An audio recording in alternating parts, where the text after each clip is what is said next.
ਜਦ ਕਿਸੇ ਪਾਰਟੀ ਨੂੰ ਮੈਜੋਰਟੀ ਨਹੀਂ ਮਿਲੀ 96 ਦੇ ਵਿੱਚ, ਹੂੰ ਆਲਮੋਸਟ ਕੰਸੈਂਸਸ ਬਣ ਗਿਆ ਸੀ ਕਿ Barnala will be prime minister.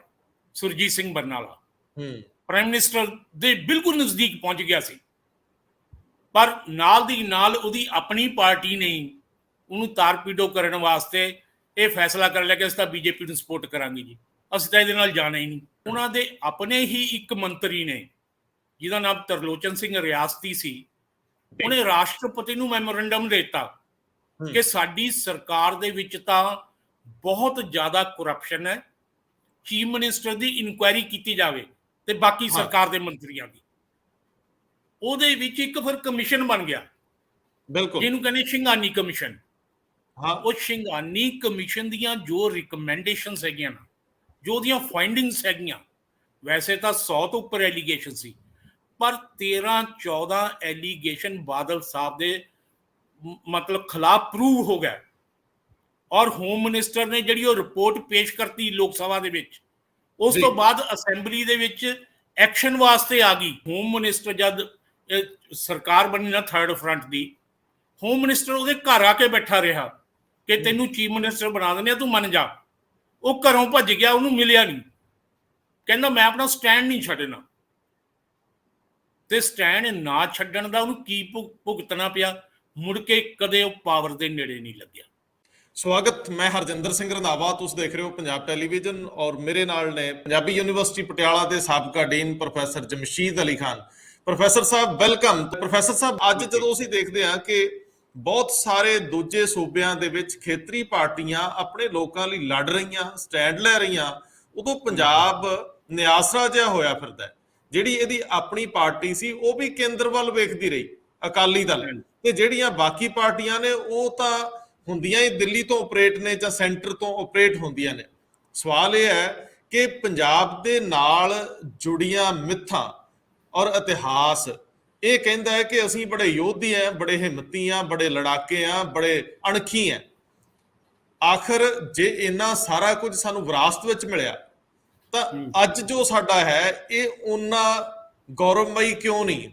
ਅਸੀਂ ਅੱਜ ਆਪਣੀ ਹੋਂਦ ਦੀ ਲੜਾਈ ਕਿਉਂ ਨਹੀਂ ਲੜ ਰਹੇ? ਅਸੀਂ ਆਪਣੀ ਜ਼ਿੰਮੇਵਾਰੀ ਕਿਉਂ ਨਹੀਂ ਪਛਾਣ ਰਹੇ? ਇੱਕ ਵੋਟਰ ਤੋਂ ਲੈ ਕੇ ਲੀਡਰ ਤੱਕ ਸਾਰੇ ਕਟਹਿਰੇ 'ਚ ਆ। ਸੋ ਮੈਂ ਤੁਹਾਡੇ ਤੋਂ ਪੁੱਛਣਾ ਹੈ ਕਿ ਬਾਕੀ ਸੂਬਿਆਂ 'ਚ ਖੇਤਰੀ ਪਾਰਟੀਆਂ ਦਾ ਉਭਾਰ ਔਰ ਪੰਜਾਬ ਦੇ ਵਿੱਚ ਟੋਟਲ ਅਸੀਂ ਸੈਂਟਰ ਤੇ ਨਿਰਭਰ ਹੋਈ ਜਾਂਦੇ ਆ, ਫਿਰ ਅਸੀਂ ਕਿੱਧਰ ਜਾ ਰਹੇ ਹਾਂ ਜਾਂ ਕਿੱਥੇ ਖੜੇ ਆ? ਸਾਡੀ ਮਾਨਸਿਕਤਾ ਕੀ ਆ? ਅਸੀਂ ਲੜਨਾ ਭੁੱਲ ਗਏ ਜਾਂ ਅਸੀਂ ਲੜਨਾ ਚਾਹੁੰਦੇ ਨਹੀਂ? ਹੁਣ ਉਹਦੇ 'ਚ ਇਸ ਤਰ੍ਹਾਂ ਹੈ ਜੀ ਕਿ ਜੋ ਅੱਜ ਦੇ ਹਾਲਾਤ ਹੈਗੇ ਉਹਦੇ ਵਿੱਚ ਜੋ ਸੈਂਟਰਲ ਰੂਲਿੰਗ ਪਾਰਟੀ ਹੈ ਸਾਡੀ ਬੀਜੇਪੀ, ਉਹਦਾ ਕੋਈ ਨੈਸ਼ਨਲ ਪਾਰਟੀ ਐਮਰਜ ਹੋ ਨਹੀਂ ਰਹੀ ਆਲਟਰਨੇਟਿਵ। ਸਾਰਿਆਂ ਦੀਆਂ ਨਜ਼ਰਾਂ ਜਿਹੜੀਆਂ ਰੀਜਨਲ ਪਾਰਟੀਜ਼ 'ਤੇ ਹੈਗੀਆਂ, ਸਿਰਫ 5-6 ਸੂਬਿਆਂ ਨੂੰ ਛੱਡ ਕੇ, ਜਿਵੇਂ ਗੁਜਰਾਤ ਹੈ, ਮੱਧ ਪ੍ਰਦੇਸ਼ ਹੈ, ਰਾਜਸਥਾਨ ਹੈ, ਹਿਮਾਚਲ ਪ੍ਰਦੇਸ਼ ਹੈ, ਥੋੜ੍ਹੇ ਜਿਹੇ ਸੂਬਿਆਂ ਨੂੰ ਛੱਡ ਕੇ ਜਿੱਥੇ ਕੰਪੀਟੀਸ਼ਨ ਫਾਰ ਪਾਵਰ ਸਿਰਫ ਨੈਸ਼ਨਲ ਪਾਰਟੀਆਂ ਦੇ ਵਿੱਚ ਹੀ ਹੈ, ਉੱਥੇ ਕੋਈ ਰੀਜਨਲ ਪਾਰਟੀ ਐਗਜ਼ਿਸਟ ਨਹੀਂ ਕਰਦੀ। ਕੁਛ ਐਸੇ ਸੂਬੇ ਹੈਗੇ, ਜੇ ਬਣੀਆਂ ਵੀ ਹੈਗੀਆਂ ਤਾਂ ਚੱਲੀਆਂ ਨਹੀਂ। ਜਿਵੇਂ ਮੱਧ ਪ੍ਰਦੇਸ਼ ਦੇ ਵਿੱਚ ਉਮਾ ਭਾਰਤੀ ਨੇ ਬਣਾਈ, ਉਹ ਨਹੀਂ ਚੱਲੀ। ਇਸੇ ਤਰ੍ਹਾਂ ਹਿਮਾਚਲ ਪ੍ਰਦੇਸ਼ ਦੇ ਵਿੱਚ ਕੋਸ਼ਿਸ਼ ਹੋਈ, ਉਹ ਨਹੀਂ ਚੱਲੀ। ਲੇਕਿਨ ਜ਼ਿਆਦਾਤਰ ਸੂਬਿਆਂ ਦੇ ਵਿੱਚ ਸਾਡੇ ਬੜੀਆਂ ਸਟਰੋਂਗ ਰੀਜਨਲ ਪਾਰਟੀਜ਼ ਹੈਗੀਆਂ। ਉਹਨਾਂ ਦੇ ਵਿੱਚੋਂ ਕੁਛ ਜਿਹੜੀਆਂ ਗਿਆ ਪੁਰਾਣੀਆਂ ਨੇ, ਕੁਛ ਨਵੀਆਂ ਹੈਗੀਆਂ। ਪੁਰਾਣੀਆਂ ਤੇ ਨਵੀਆਂ ਦੀ ਮੈਂ ਤਾਂ ਗੱਲ ਕਰਦਾ ਕਿ ਇੰਡੀਪੈਂਡੈਂਸ ਤੋਂ ਪਹਿਲਾਂ ਦੀਆਂ ਸਾਡੇ ਸਿਰਫ 2 ਰੀਜਨਲ ਪਾਰਟੀਜ਼ ਹੈਗੀਆਂ, ਇੱਕ ਨੈਸ਼ਨਲ ਕਾਨਫਰੰਸ ਤੇ ਇੱਕ ਅਕਾਲੀ ਦਲ। ਉਹਦੇ ਵਿੱਚੋਂ ਵੀ ਅਕਾਲੀ ਦਲ ਜਿਹੜੀ ਹੈ ਉਹ ਓਲਡੈਸਟ ਰੀਜਨਲ ਪਾਰਟੀ ਹੈ, ਸਭ ਤੋਂ ਪੁਰਾਣੀ ਪੋਲੀਟੀਕਲ ਪਾਰਟੀ ਹੈ। ਜਦ ਤੁਸੀਂ ਇਹ ਗੱਲ ਕਰਦੇ ਹੋ ਨਾ ਕਿ ਇਹ ਜਿਹੜਾ ਪੰਜਾਬ ਦਾ ਜੋ ਕਲਚਰ ਹੈ, ਅਸੀਂ ਬਹੁਤ ਯੋਧੇ ਹਾਂ, ਪਰ ਅਸੀਂ ਸੈਂਟਰ ਦੀ ਤਰਫ ਜਾ ਕੇ ਕਿਉਂ ਨਰਮ ਹੋ ਜਾਂਦੇ ਹਾਂ? ਇਹ ਇੱਕ ਇਤਿਹਾਸ ਤੇ ਵੀ ਨਜ਼ਰ ਮਾਰਨ ਦੀ ਜ਼ਰੂਰਤ ਹੈ ਅਕਾਲੀ ਦਲ ਤੇ। ਇਹ ਠੀਕ ਹੈ, ਇੰਡੀਪੈਂਡੈਂਸ ਦੇ ਵਿੱਚ ਅਕਾਲੀ ਦਲ ਦਾ ਬੜਾ ਰੋਲ ਹੈ, ਪਰ ਜੇ ਤੁਸੀਂ ਅਕਾਲੀ ਦਲ ਦੇ ਜਿਹੜਾ ਹੈਗਾ ਲੜਾਈਆਂ ਦੇਖੋ ਜਾਂ ਜੋ ਐਸਰਸ਼ਨ ਹੈਗੀ, ਚਾਹੇ ਅਸੀਂ ਫਰੀडम ਮੂਵਮੈਂਟ ਦੀ ਗੱਲ ਕਰੀਏ, ਫਰੀडम ਮੂਵਮੈਂਟ ਜਿਹੜੀ ਅਕਾਲੀ ਦਲ ਨੇ ਆਲਮੋਸਟ ਕਾਂਗਰਸ ਦੀ ਲੀਡਰਸ਼ਿਪ ਦੇ ਵਿੱਚ ਸਾਰੀ ਲੜੀ ਹੈ ਜੀ। ਇਸੇ ਤਰ੍ਹਾਂ ਹੀ ਐਮਰਜੈਂਸੀ ਦਾ ਜਿਹੜਾ ਮੋਰਚਾ ਸੀ ਉਹ ਵੀ ਜੈ ਪ੍ਰਕਾਸ਼ ਨਾਰਾਇਣ ਦੀ ਲੀਡਰਸ਼ਿਪ ਦੇ ਵਿੱਚ ਰਿਹਾ। ਅਸੀਂ ਮਾਸਟਰ ਤਾਰਾ ਸਿੰਘ ਦੀ ਗੱਲ ਕਰਦੇ ਹਾਂ ਕਿ ਅਕਾਲੀ ਦਲ ਦਾ ਬੇਤਾਜ ਬਾਦਸ਼ਾਹ ਸੀ, ਬੜੀ ਦੇਰ ਤੱਕ ਅਕਾਲੀ ਸਿਆਸਤ ਤੇ ਛਾਇਆ ਰਿਹਾ। ਪਰ ਜੇ ਥੋੜਾ ਜਿਹਾ ਤੁਸੀਂ ਡੂੰਘਾਈ ਦੇ ਵਿੱਚ ਜਾ ਕੇ ਦੇਖੋ ਨਾ, 1958 ਤੱਕ ਮਾਸਟਰ ਤਾਰਾ ਸਿੰਘ ਜਿਹੜਾ ਹੈਗਾ ਉਹਨਾਂ ਦਾ ਰੋਲ ਪ੍ਰੋ ਕਾਂਗਰਸੀ ਰਿਹਾ, ਔਰ ਜਦ ਕਦੇ ਉਹਨਾਂ ਨੂੰ ਕਾਂਗਰਸ ਤੋਂ ਅਲੱਗ ਹੋ ਕੇ ਗੱਲ ਕਰਨ ਦੀ ਕੋਸ਼ਿਸ਼ ਕੀਤੀ, ਹੀ ਵਾਜ਼ ਰਿਪਲੇਸਡ ਬਾਈ ਅਨਦਰ ਅਕਾਲੀ ਲੀਡਰਸ। ਸ਼ਾਇਦ ਤੁਹਾਨੂੰ ਪਤਾ ਹੀ ਹੋਏਗਾ ਕਿ ਮਾਸਟਰ ਤਾਰਾ ਸਿੰਘ ਵਰਗਾ ਜਿਹੜਾ ਲੀਡਰ ਸੀ, he was defeated by other Akali leaders with the help of Congress. Prem Singh Lalpura ਸੀ, ਉਹਨੇ ਮਾਸਟਰ ਤਾਰਾ ਸਿੰਘ ਨੂੰ ਹਰਾਇਆ 1-2 ਵਾਰੀ ਤੇ ਮਾਸਟਰ ਤਾਰਾ ਸਿੰਘ ਨੂੰ ਰਿਪਲੇਸ ਕਰਤਾ। ਅੱਜ ਤਾਂ ਉਲਟਾ, ਅੱਜ ਤਾਂ ਸਾਡੇ ਕੋਈ ਹਟਣ ਨੂੰ ਤਿਆਰ ਹੀ ਨਹੀਂ। ਅੱਜ ਤਾਂ ਚਾਹੇ ਜੋ ਮਰਜ਼ੀ ਹੋਵੇ, ਕਹਿੰਦੇ ਸਾਡੀ ਕੁਰਸੀ ਕਾਇਮ ਰਹਿਣੀ ਚਾਹੀਦੀ ਹੈ। ਪਰ ਮਾਸਟਰ ਤਾਰਾ ਸਿੰਘ ਵਰਗੇ ਬੰਦੇ ਵੀ ਕਦੇ ਹਟ ਗਏ, ਕਦੇ ਫੇਰ ਆ ਗਏ ਆਪਣੀ ਲੜਾਈ ਲੜ ਕੇ। ਇਸ ਤਰ੍ਹਾਂ ਦਾ ਸਿਲਸਿਲਾ ਚੱਲਦਾ ਰਿਹਾ। ਤਾਂ ਸੈਂਟਰ ਦੇ ਨਾਲ ਜੋ ਰਿਲੇਸ਼ਨ ਹੈਗੇ ਅਕਾਲੀ ਦਲ ਦੇ, ਡਿਪੈਂਡੈਂਸ ਜੋ ਹੈ, ਕਿਉਂਕਿ ਅਕਾਲੀ ਦਲ ਦੀ ਪ੍ਰੋਬਲਮ ਇਹ ਹੈ ਕਿ ਇੱਕ ਡਿਵਾਈਡਡ ਹਾਊਸ ਹੈ ਅੰਦਰੋਂ। ਚਾਹੇ ਅੱਜ ਕੱਲ੍ਹ ਇੱਕ ਪਰਿਵਾਰ ਦਾ ਪੂਰਾ ਕਬਜ਼ਾ ਹੈ, ਪਰ ਉਹਦੇ ਬਾਵਜੂਦ ਵੀ ਅੰਦਰੋਂ ਬੜੀ ਸਟਰਗਲ ਚੱਲਦੀ ਰਹਿੰਦੀ ਹੈ ਜੀ। ਜਿਹੜੀ ਅੰਦਰੂਨੀ ਲੜਾਈ ਹੈ ਨਾ, ਉਹਦੀ ਵਜ੍ਹਾ ਕਰਕੇ ਜੋ ਉਸ ਟਾਈਮ ਦਾ ਰੂਲਿੰਗ ਐਲੀਟ ਹੁੰਦਾ ਹੈ, ਉਹ ਸੈਂਟਰ ਦੀ ਤਰਫ ਨਜ਼ਰ ਰੱਖਦਾ ਹੈ ਕਿ ਜੇ ਸਾਨੂੰ ਸੈਂਟਰ ਮਦਦ ਕਰੇਗੀ ਤਾਂ ਮੇਰੀ ਲੀਡਰਸ਼ਿਪ ਪਾਰਟੀ ਤੇ ਕਾਇਮ ਰਹੇਗੀ। ਜੇ ਸੈਂਟਰ ਨੇ ਮੈਨੂੰ ਡਿਸਓਨ ਕਰਤਾ ਤੇ ਮੇਰਾ ਸਾਰਾ ਕੰਮ ਖਤਮ ਹੋ ਜਾਣਾ। ਇਸ ਕਰਕੇ ਚਾਹੇ ਇਤਿਹਾਸ ਜਿੰਨਾ ਮਰਜ਼ੀ ਗੌਰਵਮਈ ਹੈ, ਅਕਾਲੀ ਦਲ ਨੇ ਗੁਰਦੁਆਰਾ ਮੂਵਮੈਂਟ ਦੇ ਵਿੱਚ ਬੜੀ ਜ਼ਬਰਦਸਤ ਲੜਾਈ ਲੜੀ, ਫਰੀडम ਮੂਵਮੈਂਟ ਦੇ ਵਿੱਚ ਲੜੀ, ਐਮਰਜੈਂਸੀ ਦੀਆਂ ਲੜਾਈਆਂ ਲੜੀਆਂ, ਪੰਜਾਬੀ ਸੂਬੇ ਦਾ ਮੋਰਚਾ। ਲੇਕਿਨ ਅਲਟੀਮੇਟਲੀ ਤੁਸੀਂ ਪੰਜਾਬੀ ਸੂਬੇ ਦਾ ਵੀ ਦੇਖਿਆ ਹੀ ਹੋਣਾ ਕਿ ਮਾਸਟਰ ਤਾਰਾ ਸਿੰਘ ਨੇ ਸਾਰੀ ਸਟਰਗਲ ਸ਼ੁਰੂ ਕੀਤੀ, ਪਰ ਅੰਤ ਕੀ ਹੋਇਆ ਕਿ master Tara Singh was replaced by his own lieutenant Sant Fateh Singh. ਬਿਲਕੁਲ, ਕਿਉਂਕਿ ਜੋ ਮਾਸਟਰ ਤਾਰਾ ਸਿੰਘ ਦੀ ਲਾਈਨ ਸੀ ਨਾ, ਉਹ ਸੈਂਟਰ ਨੂੰ ਸੂਟ ਨਹੀਂ ਸੀ ਕਰਦੀ। ਉਹਨਾਂ ਨੇ ਅਕਾਲੀ ਦਲ ਦੇ ਵਿੱਚੋਂ ਹੀ ਉਹਦਾ ਇੱਕ ਬੰਦਾ ਪਟਾ ਕੇ ਉਹਨੂੰ ਪਿਕਅਪ ਕੀਤਾ ਕਿ ਤੂੰ ਥੋੜਾ ਜਿਹਾ ਲਿਬਰਲ ਹੋ ਜਾ, ਥੋੜਾ ਜਿਹਾ ਸੌਫਟ ਹੋ ਕੇ ਤੂੰ ਇਹ ਗੱਲ ਕਰਕੇ ਮੈਨੂੰ ਤਾਂ ਪੰਜਾਬੀ ਦੇ ਬੇਸ ਤੇ ਜਿਹੜਾ ਸੂਬਾ ਚਾਹੀਦਾ, ਚਾਹੇ ਉੱਥੇ ਸਿੱਖ ਮੈਜੋਰਿਟੀ ਦੇ ਵਿੱਚੋਂ, ਚਾਹੇ ਹਿੰਦੂ ਤੋਂ ਹੋਣ, ਚਾਹੇ ਜੋ ਮਰਜ਼ੀ ਹੋਵੇ, ਉਹਦੇ ਨਾਲ ਮੈਨੂੰ ਕੋਈ ਫਰਕ ਨਹੀਂ ਪੈਂਦਾ। ਤਾਂ ਸਾਰਾ ਸੈਂਟਰ ਦੇ ਉਹਦੇ ਨਾਲ ਹੀ ਹੋਇਆ। ਸਾਨੂੰ ਪਤਾ ਹੀ ਹੈ ਕਿ ਲੀਡਰਸ਼ਿਪ ਦੇ ਵਿੱਚ ਆ ਗਿਆ ਤੇ ਪੰਜਾਬੀ ਸੂਬਾ ਬਣ ਗਿਆ। ਹੁਣ ਵੀ ਉਹੀ ਜਿਹੜਾ ਡਰ ਹੈ ਨਾ, ਪ੍ਰੋਫੈਸਰ ਸਾਹਿਬ, ਉਹ ਰੌਲਾ ਪੈਂਦਾ ਰਿਹਾ ਦੇਰ ਤੱਕ ਕਿ ਜਦੋਂ ਸੰਤ ਫਤਿਹ ਸਿੰਘ ਸੀਗੇ, ਉਧਰੋਂ ਪੰਜਾਬੀ ਸੂਬੇ ਦੀ ਵੰਡ ਸਿਰ ਤੇ ਸੀ ਔਰ ਉਹ ਕਿਧਰੇ ਹੋਰ ਸੀਗੇ। ਜਿਹੜੀ ਪੈਰਵਾਈ ਕਰਨੀ ਸੀ ਪੰਜਾਬ ਦੇ ਮਸਲਿਆਂ ਤੋਂ, ਉਹ ਐਡਵੋਕੇਸੀ ਕੀਤੀ ਨਾ ਗਈ। ਬਹੁਤ ਸਾਰੇ ਖਿੱਤੇ ਸਾਡੇ ਜਿਹੜੇ ਬਾਹਰ ਰਹਿ ਗਏ, ਜਿਹੜੇ ਏਰੀਆਜ਼ ਦੇ ਵਿੱਚ ਲਿਆਂਦੇ ਜਾ ਸਕਦੇ ਸੀ, ਉਹਨਾਂ ਲਈ ਲੜਿਆ ਨਾ ਗਿਆ। ਔਰ ਇਹ ਇੱਕ ਤਰ੍ਹਾਂ ਨਾਲ ਅੱਜ ਤੱਕ ਦੋਸ਼ ਆਉਂਦਾ ਹੈ ਕਿ ਅਕਾਲੀਆਂ ਨੇ ਆਪਣੇ ਰਾਜ ਭਾਗ ਨੂੰ ਕਾਇਮ ਕਰਨ ਲਈ ਸਮਝੌਤੇ ਕਰ ਲਏ, ਔਰ ਉਸ ਵੇਲੇ ਤਾਂ ਮਾਸਟਰ ਤਾਰਾ ਸਿੰਘ ਨੂੰ ਪਾਸੇ ਕਰਕੇ ਸੰਤ ਫਤਿਹ ਸਿੰਘ ਹੀ ਸੀਗੇ। ਤੁਹਾਡੀ ਗੱਲ ਬਿਲਕੁਲ ਠੀਕ ਹੈ, ਤੁਸੀਂ ਜਾਰੀ ਰੱਖੋ ਆਪਣੀ ਗੱਲ ਜੀ। ਹਾਂਜੀ।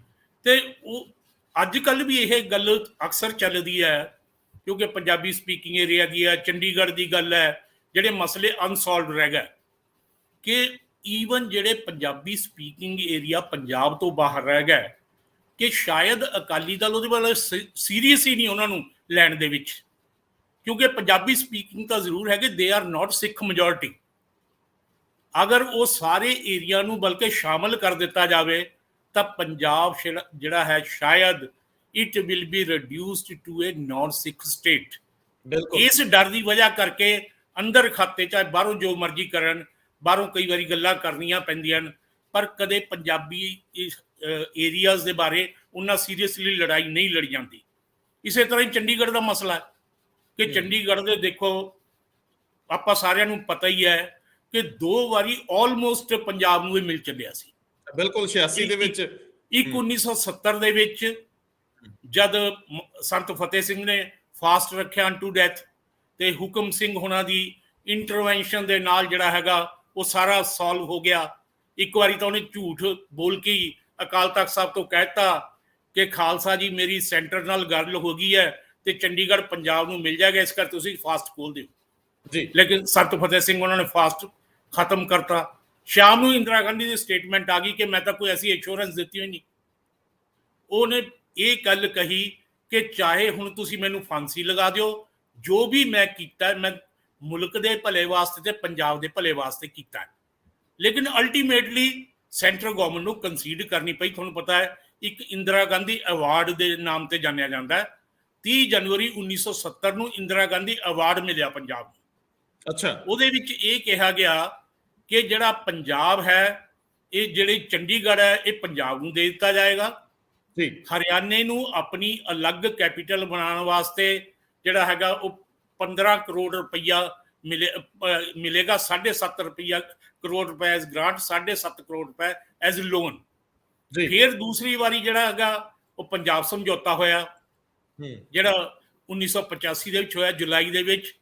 11 ਕਲੌਜ਼ਸ ਸੀ, ਉਹਦੇ ਵਿੱਚ ਇੱਕ ਇੰਪੋਰਟੈਂਟ ਕਲੌਜ਼ ਸੀ, ਇਹ ਸੀ ਬਲਕਿ ਟਾਈਮ ਵੀ ਫਿਕਸ ਹੋ ਗਿਆ ਜੀ ਕਿ 26 ਜਨਵਰੀ 1986 ਨੂੰ ਜਿਹੜਾ ਇਹ ਚੰਡੀਗੜ੍ਹ ਇਹਨੂੰ ਹੈਂਡਓਵਰ ਕਰ ਦਿੱਤਾ ਜਾਏਗਾ।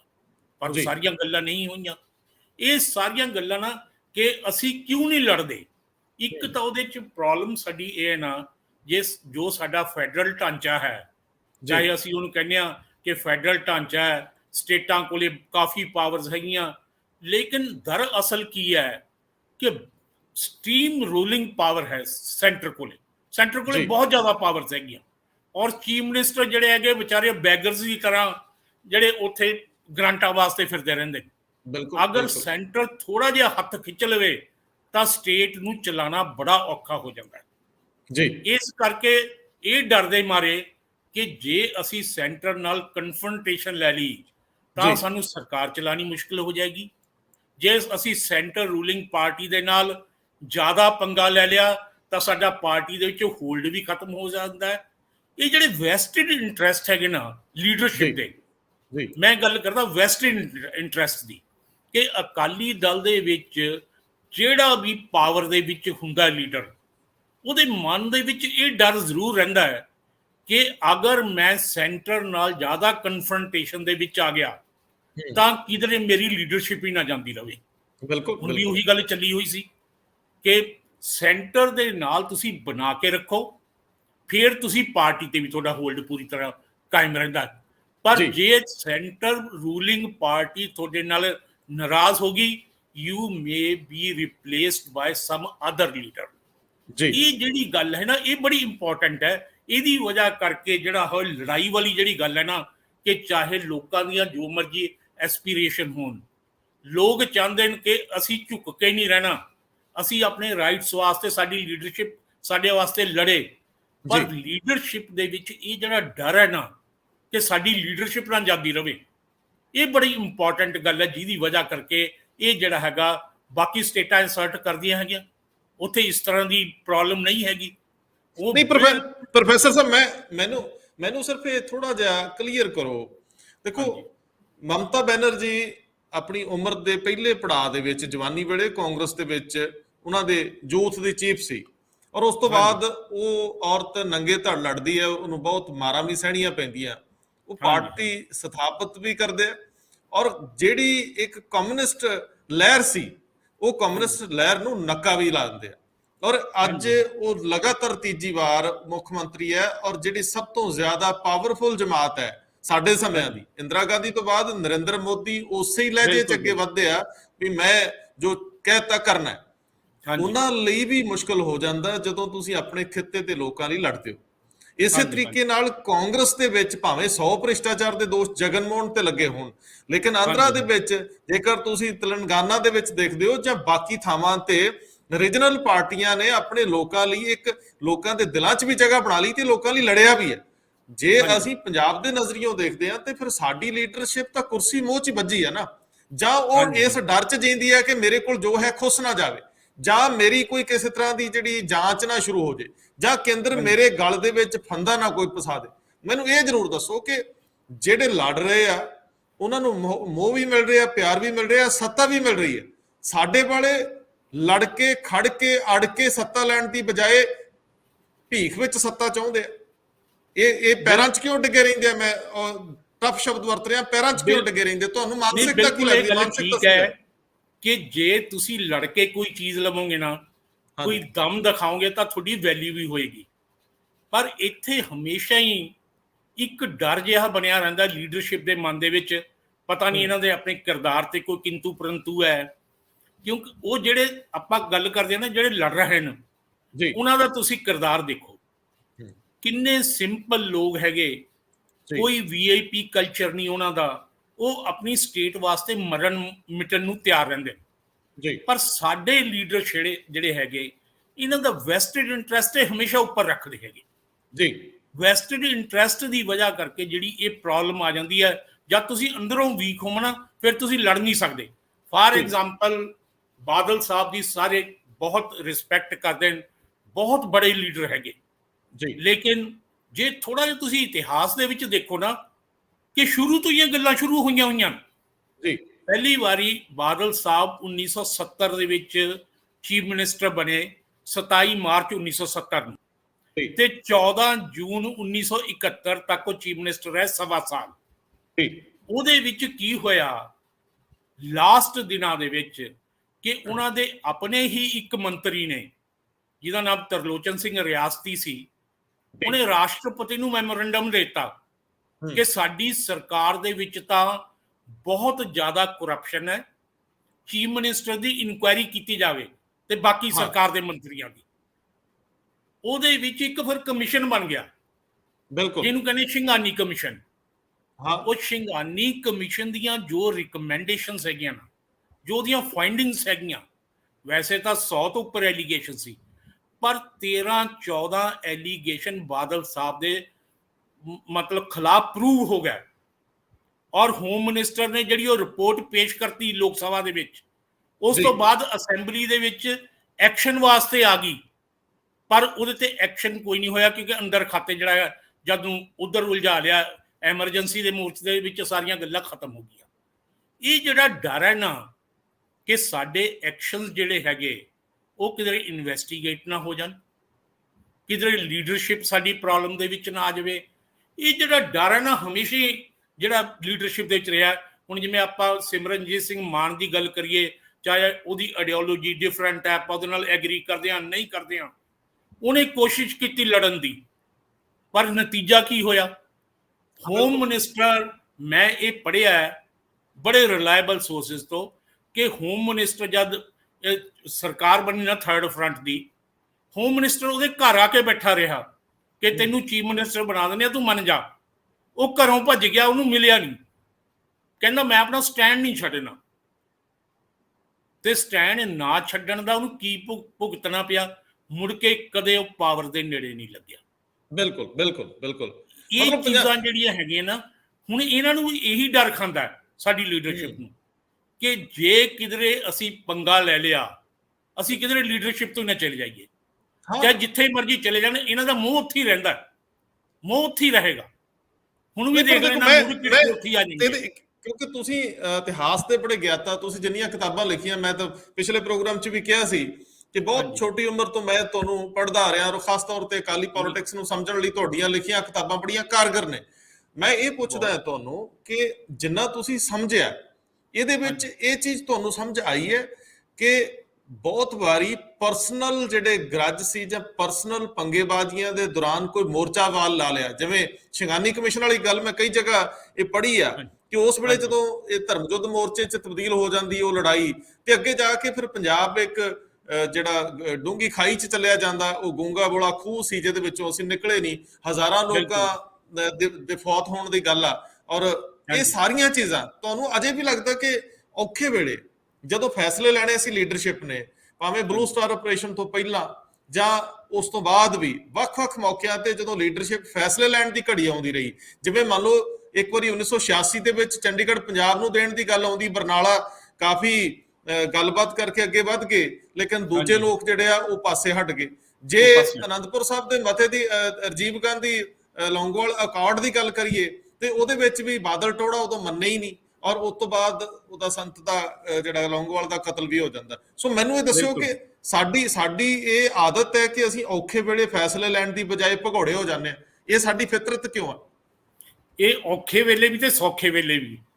ਅੱਛਾ। ਤੁਹਾਨੂੰ ਇੱਕ ਵਾਰੀ ਤੁਹਾਨੂੰ ਪਤਾ ਹੀ ਸਾਰਿਆਂ ਨੂੰ ਆਮ ਨੌਲੇਜ ਹੈ ਕਿ ਜਦ ਕਿਸੇ ਪਾਰਟੀ ਨੂੰ ਮੈਜੋਰਿਟੀ ਨਹੀਂ ਮਿਲੀ 96 ਦੇ ਵਿੱਚ, ਆਲਮੋਸਟ ਕੰਸੈਂਸਸ ਬਣ ਗਿਆ ਸੀ ਕਿ Barnala will be prime minister.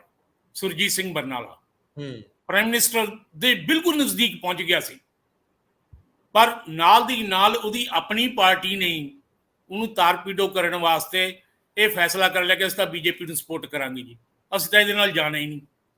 ਇਹੀ ਜਦ ਕੋਈ ਕਰੂਸ਼ੀਅਲ ਘੜੀ ਆਉਂਦੀ ਹੈ ਨਾ, ਲੜ ਲੈਣਗੇ ਸਾਰਾ ਕੁਝ। ਅਕਾਲੀ ਦਲ ਦਾ ਬਹੁਤ ਲੜਾਈ ਦਾ ਬਹੁਤ ਬੜਾ ਇਤਿਹਾਸ ਹੈ, ਬਹੁਤ ਗੌਰਵਮਈ ਇਤਿਹਾਸ ਹੈ, ਲੇਕਿਨ ਜਦ ਫੈਸਲਿਆਂ ਦੀ ਗੱਲ ਆਉਂਦੀ ਹੈ ਨਾ, ਪਤਾ ਨਹੀਂ ਕਿਉਂ ਇਹ ਟੇਬਲ ਤੇ ਮਾਰ ਖਾ ਜਾਂਦੇ ਨੇ।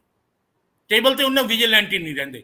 ਜਿਵੇਂ ਆਪਾਂ ਗੱਲ ਕਰਦੇ ਹਾਂ ਪੰਜਾਬੀ ਸੂਬੇ ਦੀ, ਕਿ ਇੰਨੀ ਲੰਬੀ ਲੜਾਈ, ਇੰਨੀਆਂ ਗ੍ਰਿਫਤਾਰੀਆਂ, ਇੰਨੇ ਲੋਕ ਮਰ ਗਏ, ਪਰ ਜਦ ਬਾਰਗੇ ਬਿਲਕੁਲ ਟੇਬਲ ਤੇ ਲਾਸਟ ਉਹਦੀ ਗੱਲ ਆਈ ਤੇ ਦੇ ਲੋਸਟ ਮੈਨੀ ਥਿੰਗਸ। ਕਈ ਚੀਜ਼ਾਂ ਅਨਸੈਟਲਡ ਰਹਿ ਗਈਆਂ। ਯੂਨੀਅਨ ਟੈਰੀਟਰੀ ਮਤਲਬ ਕੈਪੀਟਲ ਦਾ ਮਸਲਾ ਅਨਸੈਟਲਡ ਰਹਿ ਗਿਆ, ਪੰਜਾਬੀ ਸੂਬੇ ਦਾ ਰਹਿ ਗਿਆ, ਰਿਵਰ ਵਾਟਰ ਦਾ ਰਹਿ ਗਿਆ, ਹੋਰ ਬੜੀਆਂ ਚੀਜ਼ਾਂ ਜਿਹੜੀਆਂ ਹੈਗੀਆਂ, ਹਾਈ ਕੋਰਟ ਦਾ ਰਹਿ ਗਿਆ, ਇਹ ਸਾਰੀਆਂ ਚੀਜ਼ਾਂ ਅਨਸੈਟਲਡ ਰਹਿ ਗਈਆਂ। ਸਮਝੌਤਾ ਤੁਸੀਂ ਕਰ ਲਿਆ, ਇੰਨੀਆਂ ਕੁਰਬਾਨੀਆਂ ਹੋ ਗਈਆਂ, ਇੰਨਾ ਸਭ ਕੁਝ, ਧਰਮ ਯੁੱਧ ਮੋਰਚਾ ਲੱਗਿਆ। ਮੈਨੂੰ ਪਤਾ ਸਾਰੇ ਲੀਡਰ ਜੇਲ੍ਹਾਂ ਦੇ ਵਿੱਚ ਗਏ ਸੀ। ਬਾਦਲ ਸਾਹਿਬ ਇੱਥੇ ਲੁਧਿਆਣੇ ਦੇ ਵਿੱਚ ਅਰੈਸਟਡ ਸੀ। ਬਾਦਲ ਸਾਹਿਬ, ਸੁਖਜਿੰਦਰ ਸਿੰਘ, ਸਾਡੇ ਇੱਕ ਅਨਵਾਰ ਅਹਿਮਦ ਖਾਨ ਹੁੰਦਾ ਸੀ, ਉਹ ਵੀ, ਇਹ ਤਿੰਨੋਂ ਉੱਥੇ ਲੁਧਿਆਣੇ ਦੇ ਵਿੱਚ ਸੀ। ਮੈਂ ਵੀ ਇੱਕ ਆਪਣੇ ਦੋਸਤ ਨਾਲ, ਕਿਉਂਕਿ ਸਾਡਾ ਮਾੜਾ ਮੋਟਾ ਸੀ, ਅਸੀਂ ਬਾਦਲ ਸਾਹਿਬ ਨੂੰ ਉੱਥੇ ਮਿਲਣ ਗਏ ਸੀ। ਪੂਰਾ ਕਮਰਾ, ਪ੍ਰੈਸ ਕਾਨਫਰੰਸ ਚੱਲ ਰਹੀ ਹੈ, ਸੁਖਜਿੰਦਰ ਸਿੰਘ ਤੇ ਅਨਵਾਰ ਅਹਿਮਦ ਖਾਨ ਇੱਕ ਜਿਹੜਾ ਕਮਰੇ ਦੇ ਵਿੱਚ ਦੋਨੋਂ ਇਕੱਠੇ ਰਹਿ ਰਹੇ ਸੀ। ਬਲਵੰਤ ਸਿੰਘ ਹੋਣੀ ਲੱਡਾ ਕੋਠੀ ਦੇ ਵਿੱਚ ਨਜ਼ਰਬੰਦ ਸੀ, ਤੇ ਉਹ ਜਾ ਕੇ ਖਾਣਾ ਖਾਂਦੇ ਹੁੰਦੇ ਸੀ ਜਾ ਕੇ ਟੁੱਟੇਜੇ ਕੋਲੇ, DC ਕੋਲੇ, ਐਨ ਪੂਰੇ ਮਹਿਲਾਂ ਦੇ ਵਿੱਚ। ਤਾਂ ਇਹ ਸਾਰੀਆਂ ਗੱਲਾਂ, ਮਤਲਬ ਇਹ ਐਡਾ ਬੜਾ ਮੋਰਚਾ ਲਾਇਆ, ਇੰਨੇ ਵਰਕਰਸ ਨੇ ਉਹ ਕੀਤਾ, ਲੇਕਿਨ ਮੁੜ ਕੇ ਜਦ ਸਮਝੌਤੇ ਦੀ ਗੱਲ ਆਈ ਉਹਦੇ ਚੋਂ ਕੁਝ ਵੀ ਨਹੀਂ ਨਿਕਲਿਆ ਜੀ। 11 ਕਲੌਜ਼ਸ ਸੀ, 11 ਦੇ ਵਿੱਚੋਂ ਇੱਕ ਵੀ ਸਿਰੇ ਨਹੀਂ ਚੜੀ ਜੀ। ਚਾਹੇ ਤੁਸੀਂ ਚੰਡੀਗੜ੍ਹ ਦੇ ਲੈ ਲਓ, ਚਾਹੇ ਪੰਜਾਬੀ ਦੀ ਡਿਵੈਲਪਮੈਂਟ ਦੀ ਲੈ ਲਓ, ਗੱਲਾਂ ਉੱਥੇ ਦੀਆਂ ਉੱਥੇ ਖੜੀਆਂ। ਸਮਝੌਤਾ ਬਸ ਇੱਕ ਸਰਕਾਰ ਬਣਾ ਲਈ। ਕਹਿੰਦੇ ਉਹਦੇ 'ਚ ਪੰਜਾਬ ਸਮਝੌਤਾ ਜਦ ਹੋਇਆ ਨਾ, ਕਹਿੰਦੇ 11 ਤਾਂ ਉਹਦੀਆਂ ਰਿਟਨ ਕਲੌਜ਼ਸ ਸੀ, ਇੱਕ ਸੀ ਅਨਰਿਟਨ ਕਲੌਜ਼। ਉਹ ਕੀ ਸੀ? ਅਨਰਿਟਨ ਕੀ ਸੀ ਕਿ ਇਸ ਵਾਰੀ ਸਰਕਾਰ ਅਕਾਲੀ ਦਲ ਦੀ ਸੀ, ਬਣਵਾ ਦੇਣੀ ਹੈ। ਮੈਨੂੰ ਪਤਾ ਹੈ, ਸਾਡੇ ਨਾਲ ਸਾਜਦਾ ਬੇਗਮ ਸੀ ਜੀ, ਉਹ ਕਿਧਰੇ ਟਿਕਟ ਲੈਣ, ਕਾਂਗਰਸ ਦੀ ਕੈਂਡੀਡੇਟ ਸੀ, ਤੇ ਟਿਕਟ ਲੈਣ ਦਿੱਲੀ ਗਈ। ਉੱਥੇ ਦਿੱਲੀ 'ਚ ਲੋਕਾਂ ਨੇ ਕਿਹਾ ਵੀ ਬੇਗਮ ਸਾਹਿਬ ਇੱਥੇ ਕੀ ਕਰਦੇ ਫਿਰਦੇ ਹੋ? ਕਹਿੰਦੀ ਮੈਂ ਤਾਂ ਟਿਕਟ ਲੈਣ ਆਈ ਹਾਂ ਕਾਂਗਰਸ ਦੀ। ਉਹ ਕਹਿੰਦੇ ਕਾਂਗਰਸ ਦੀਆਂ ਟਿਕਟਾਂ ਤਾਂ ਲੌਂਗੋਵਾਲ ਸਾਹਿਬ ਉੱਥੇ ਵੰਡ ਰਹੇ ਨੇ ਸੰਗਰੂਰ 'ਚ, ਤੁਸੀਂ ਉੱਥੋਂ ਜਾਓ, ਜਿਹੜਾ ਉਹਨਾਂ ਨੂੰ ਸੂਟ ਕਰਦਾ ਹੈਰਾਨ ਨੂੰ ਉਹਨੂੰ ਮਿਲ ਜੂਗੀ। ਫਿਰ ਅਲਟੀਮੇਟਲੀ ਉਹਨੂੰ ਮਿਲਣੀ ਨਹੀਂ, ਇੱਕ ਵੀਕ ਜਿਹਾ ਕੈਂਡੀਡੇਟ ਨੂੰ ਦੇ ਦਿੱਤੀ। ਤਾਂ ਸਮਝੌਤੇ ਬਸ ਸਿਰਫ ਇਹ ਹੁੰਦੇ ਜੀ। ਲੜਾਈਆਂ ਐਡੀਆਂ ਲੜ ਲੈਂਦੇ ਨੇ, ਸਮਝੌਤਾ ਸਿਰਫ ਇਹ ਹੁੰਦਾ ਹੈ ਕਿ ਅਸੀਂ ਸਰਕਾਰ ਸਾਡੀ ਆਰਾਮ ਨਾਲ ਕੰਫਰਟੇਬਲੀ ਬਣਵਾ ਦਿਓ, ਸਾਡੇ ਤੇ ਇੰਨੀ ਮਿਹਰਬਾਨੀ ਕਰ ਦਿਓ। ਬਿਲਕੁਲ ਠੀਕ ਹੈ, ਬਿਲਕੁਲ ਠੀਕ ਹੈ। ਇਹ ਜਿਹੜੇ ਸਮਝੌਤੇ ਹੁੰਦੇ ਹੈਗੇ ਨਾ ਪਾਵਰ ਵਾਲੇ, ਇਹਨੇ ਸਾਰਾ ਜਿਹੜਾ ਪੰਜਾਬ ਦਾ ਕਲੇਮ ਹੈ ਇਹ ਖਤਮ ਹੋ ਜਾਂਦਾ। ਵੀ ਤੁਸੀਂ ਲੜਾਈ ਇੰਨੀ ਬੜੀ ਲੜ ਲੈਂਦੇ ਹੋ, ਇੰਨੇ ਲੋਕਾਂ ਨੂੰ ਉੱਥੇ ਝੋਕ ਦਿੰਦੇ ਹੋ, ਜਦ ਮੁੜ ਕੇ ਗੱਲ ਆਉਂਦੀ ਹੈ ਸਿਰਫ ਇੰਨੀ ਕੁ ਗੱਲ ਕਿ ਆਹ ਸਾਡਾ ਮੰਤਰੀ ਬਣਵਾ ਦਿਓ ਜੀ, ਸਾਡੀ ਅਨਕੰਡੀਸ਼ਨਲ ਸਪੋਰਟ ਹੈ, ਪਰ ਅਨਰਿਟਨ ਇਹ ਹੈ ਕਿ ਆਹ ਮੰਤਰੀ ਸਾਡਾ ਉਸ ਬਣਾ ਲਓ। ਇਹ ਸਾਡੀ ਇੰਨੀ ਕੁ ਡਿਮਾਂਡ ਹੈ ਪ੍ਰੋਫੈਸਰ ਸਾਹਿਬ। ਜਾਂ ਸਾਡੀ ਸਰਕਾਰ ਨਹੀਂ ਬਣ ਰਹੀ, ਸਾਡੀ ਕੰਫਰਟੇਬਲੀ ਸਰਕਾਰ ਬਣਵਾ ਦਿਓ। ਇੰਨੇ ਸਮਝੌਤਿਆਂ ਤੇ ਬਸ। ਪ੍ਰੋਫੈਸਰ ਸਾਹਿਬ, ਬੀਬਿਆਂ ਚਿਹਰਿਆਂ ਦੇ ਪਿੱਛੇ ਇਰਾਦੇ ਬੜੇ ਹੀ ਸ਼ਾਤਰ ਹੁੰਦੇ ਆ। ਹੁਣ ਕੀ ਕਹੀਏ, ਕਿਹਨੂੰ ਨਹੀਂ, ਮੈਂ ਤਾਂ ਖਤਰਨਾਕ ਕਹੂੰਗਾ ਜੀ ਕਿ ਖਤਰਨਾਕ ਇਰਾਦੇ ਹੁੰਦੇ ਨੇ। ਖਤਰਨਾਕ ਇਰਾਦੇ ਹੁੰਦੇ ਆ। ਔਰ ਜੇ ਮੈਂ ਤੁਹਾਨੂੰ ਹੁਣ ਇਹ ਪੁੱਛਾਂ, ਦੇਖੋ ਗੱਲ ਇਹ ਹੈ ਕਿ ਇਤਿਹਾਸ ਦੇ ਵਿੱਚ ਮੁੜਿਆ ਨਹੀਂ ਜਾ ਸਕਦਾ, ਸਿਰਫ ਉਹ ਤੋਂ ਸਿੱਖਿਆ ਜਾ ਸਕਦਾ।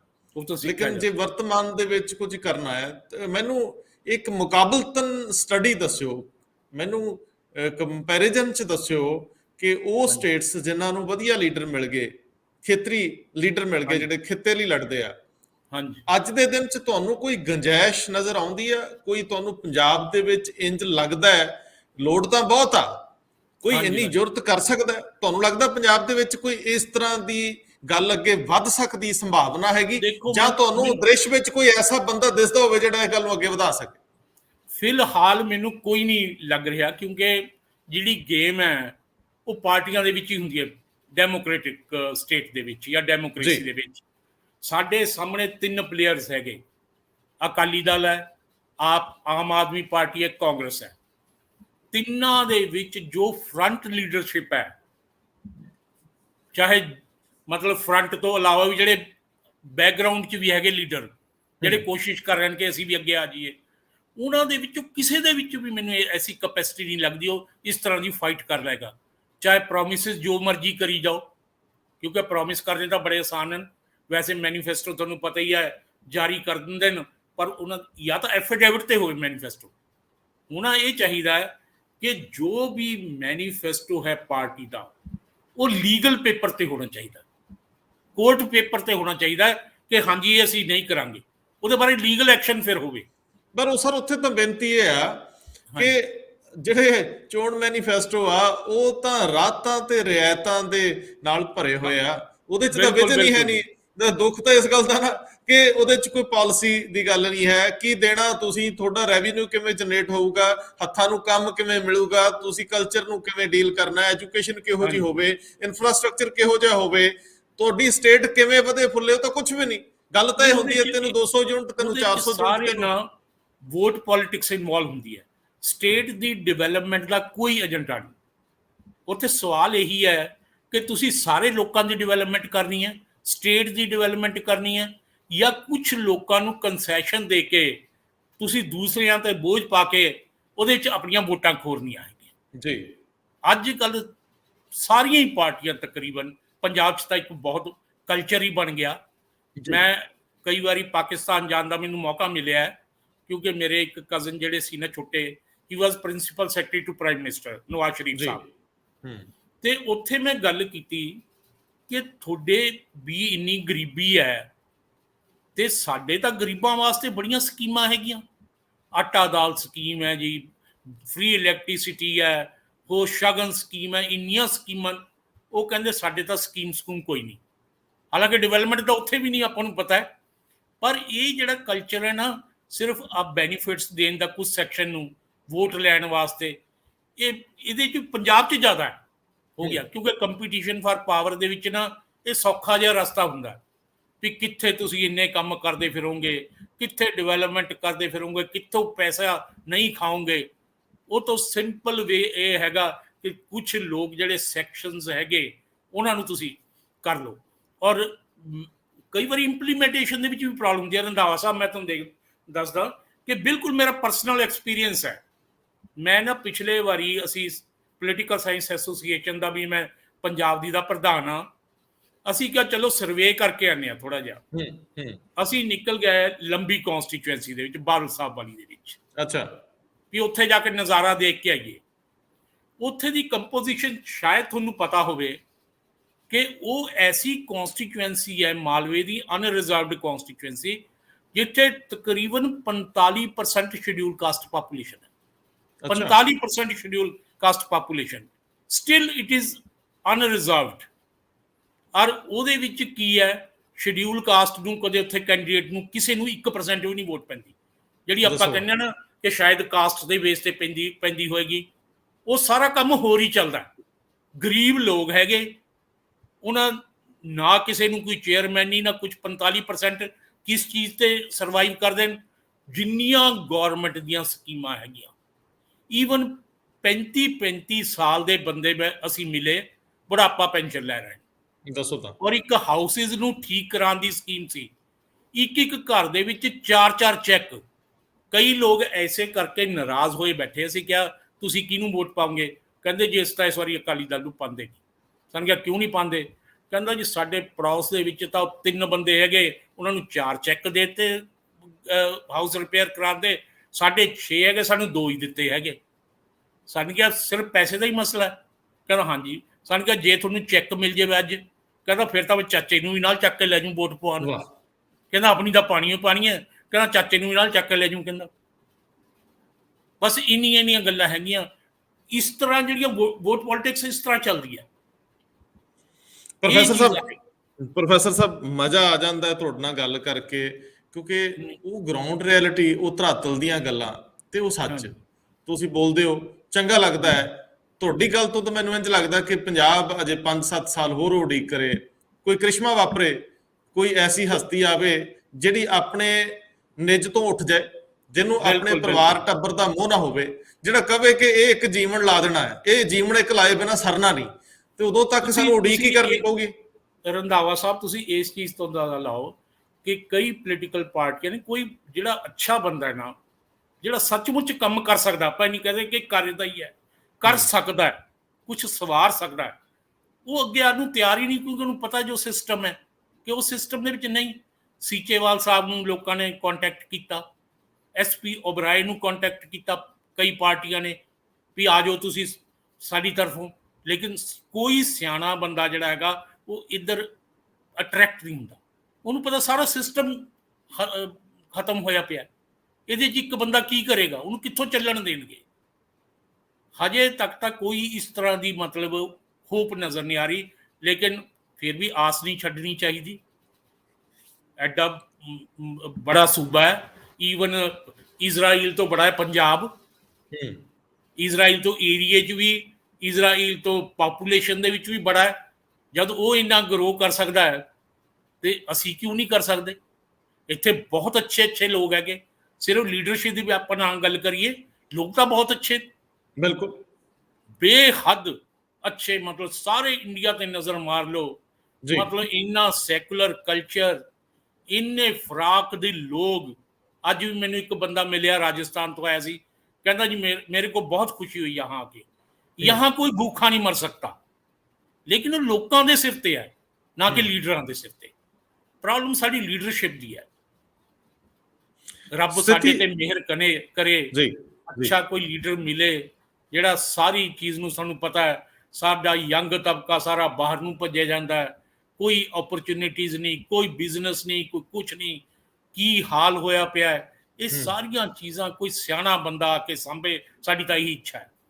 ਸਥਿਤੀ ਨਿਰਾਸ਼ਾਜਨਕ, ਜੀ ਮਿਹਰਬਾਨੀ ਪ੍ਰੋਫੈਸਰ ਸਾਹਿਬ, ਸਥਿਤੀ ਨਿਰਾਸ਼ਾਜਨਕ ਜ਼ਰੂਰ ਹੈ, ਪਰ ਜਿਸ ਤਰ੍ਹਾਂ ਦੀ ਵਿਰਾਸਤ ਹੈ ਜਾਂ ਜੋ ਅਤੀਤ ਵਿੱਚ ਪਿਆ, ਜੇ ਉਹ ਸੱਚ ਹੈ ਤਾਂ ਕਦੇ ਮੌਜੂਦਾ ਪਰਿਸਥਿਤੀਆਂ ਨੂੰ ਵੇਖ ਕੇ ਉਹ ਵੀ ਝੂਠ ਲੱਗਣ ਲੱਗਦਾ। ਜੇ ਉਹ ਸੱਚ ਹੈ ਤਾਂ ਸਾਡੇ ਕੋਲ ਆਸ ਦਾ ਇੱਕ ਬਹੁਤ ਵੱਡਾ ਦੀਵਾ ਜਗਦਾ ਹੈ, ਜਿਹਦੀ ਰੋਸ਼ਨੀ ਸਾਨੂੰ ਅੱਗੇ ਤੋਰਨ ਲਈ ਉਹ ਕਾਫੀ ਈਂਧਨ ਦੇ ਦਿੰਦੀ ਹੈ। ਮੈਨੂੰ ਲੱਗਦਾ ਰੰਧਾਵਾ ਸਾਹਿਬ, ਕਿਸੇ ਟਾਈਮ ਲੋਕ ਆਪ ਮੁਹਾਰੇ ਹੋ ਕੇ ਹੀ ਆਪਣੇ ਲੀਡਰ ਇਲੈਕਟ ਕਰਨਗੇ, ਇਹਨਾਂ ਸਾਰੀਆਂ ਪਾਰਟੀਆਂ ਨੂੰ ਇੱਕ ਪਾਸੇ ਛੱਡ ਦੇਣਗੇ। ਬਿਲਕੁਲ ਆ ਸਕਦਾ ਹੈ ਜੇ ਐਗਜ਼ਿਸਟਿੰਗ ਪਾਰਟੀਆਂ ਨੇ ਆਪਣੇ ਆਪ ਨੂੰ ਨਾ ਸੁਧਾਰਿਆ।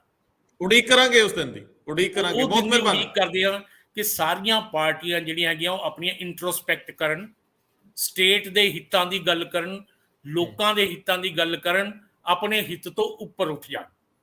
ਇਹੀ ਅਸੀਂ ਦੁਆ ਕਰਦੇ ਹਾਂ ਰੱਬ ਤੋਂ ਕਿ ਸਾਡੇ ਸੂਬਾ ਤਰੱਕੀ ਕਰੇ, ਅੱਛੇ ਲੋਕ ਅੱਗੇ ਆਉਣ, ਔਰ ਜਿਹੜੇ ਲੋਕ ਹੈਗੇ ਵੀ ਸਿਆਸਤ ਦੇ ਵਿੱਚ, ਇਹਨਾਂ ਦੇ ਵਿੱਚ ਵੀ ਅੱਛੇ ਹੋਣਗੇ, ਬਹੁਤ ਅੱਛੇ ਹੋਣਗੇ, ਔਰ ਰੱਬ ਇਹਨਾਂ ਨੂੰ ਵੀ ਸਮੱਤ ਬਖਸ਼ੇ ਕਿ ਲੋਕਾਂ ਦੇ ਹੱਕ ਦੀ ਗੱਲ ਕਹਿ ਸਕਣ, ਸੂਬੇ ਦੇ ਹੱਕ ਦੀ ਗੱਲ ਕਹਿ ਸਕਣ। ਇਹੀ ਦੁਆ ਅਸੀਂ ਕਰ ਸਕਦੇ ਹਾਂ। ਬਹੁਤ ਮਿਹਰਬਾਨੀ। ਕਿਸਾਨੀ ਮੋਰਚੇ ਨੇ, ਇਹ ਕਿਸਾਨੀ ਅੰਦੋਲਨ ਨੇ ਆਸ ਜਗਾਈ ਹੈ ਕਿ ਅਜੇ ਪੰਜਾਬੀਆਂ 'ਚ ਲੜਨ ਦਾ ਮਾਦਾ ਕਾਇਮ ਆ, ਔਰ ਇਸੇ ਹੀ ਮਾਦੇ ਨਾਲ ਅਸੀਂ ਇਹ ਪ੍ਰੋਗਰਾਮ ਨੂੰ ਬਰਾਮਦਨ ਨੇ। ਬਹੁਤ ਮਿਹਰਬਾਨੀ। ਥੈਂਕ ਯੂ ਜੀ, ਥੈਂਕ ਯੂ, ਬਹੁਤ ਸ਼ੁਕਰੀਆ, ਥੈਂਕ ਯੂ।